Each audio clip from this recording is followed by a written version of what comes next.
दिग्विजय सिंह को कहाँ गंभीरता से लेते हो? आप भी उनको हंसी मजाक का पात्र बना के रखे हो। कुछ तो भी कहना, कौन किसके साथ रहा ये देश पूरा जानता है, और कौन अब देश के सम्मान की रक्षा कर रहा है, स्वाभिमान की रक्षा कर रहा है, कौन देश का महत्व दुनिया में बढ़ा रहा है, ये भी हिंदुस्तान की जनता ने बहुत अच्छे ढंग से तुलना कर ली और देख लिया है। तो अब दिग्विजय सिंह जी जैसे लोग जो कि राजनीतिक दृष्टि से गर्त में चले गए हैं, और मीडिया में ऐसा कुछ नहीं बोले तो फिर वो छपेंगे नहीं, न दिखेंगे। सर बीजेपी किस तरह लेती है दिग्विजय सिंह को? हम तो उनको कोई गंभीरता से, हम क्या, जनता ही नहीं लेती है वो गंभीरता से। भोपाल की जनता ने तो ये दिखाई दिया ना। उन्होंने बोला घोड़े चले गए, चेले छोड़ गए। हाँ, वो काले तो पीले तो हैं हम लोग। सर, निकाय चुनाव को लेकर क्या जमीनी मुद्दे रहेंगे जिसे लेकर आप मीटिंग में लेंगे, लोगों को समझाइश भी देंगे? देखिए, साधारणतः निकाय चुनाव में कुछ मुद्दे प्रदेश स्तर के होते हैं, जनरली तो मुद्दे स्थानीय होते हैं, और इसके आधार पर ही हम लोग स्थानीय हर निकाय का घोषणा पत्र और एक प्रदेश का घोषणा पत्र बनाएंगे, और उस आधार पर ही चुनाव में जाएंगे। पिछले 15 साल भारतीय जनता पार्टी की सरकार ने नगरीय निकाय की दशा जिस प्रकार से बदली है, उसको लेकर और आगे 5 साल हम क्या करेंगे। अब आप एक ही कल्पना करिए कि 1.25 साल कांग्रेस की सरकार रही थी, नगरीय निकायों को क्षति पहुंचाने के लिए कमलनाथ जी ने क्षतिपूर्ति की राशि कम कर दी।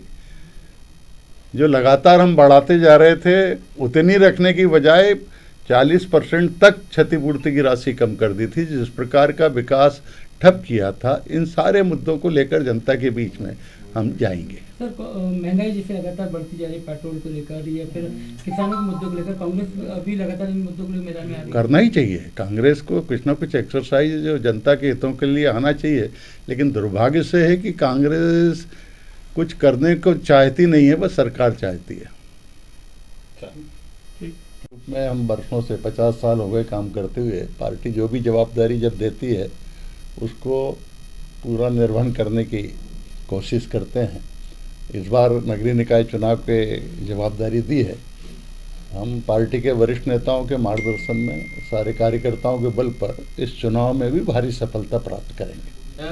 ब्लूप्रिंट तैयार करने की बात कही, क्या उसका कुछ खाका कुछ मन में होगा आपके? कुछ नहीं, देखिए, कल हमारी एकदम प्रारंभिक बैठक हुई है, परसों कमेटी की घोषणा हुई, कल हम बैठे हैं, प्रदेश अध्यक्ष जी, मुख्यमंत्री जी, संगठन मंत्री जी, इन सब के साथ पूरी कमेटी बैठी, प्रारंभिक चर्चा हुई क्या स्वरूप रहेगा।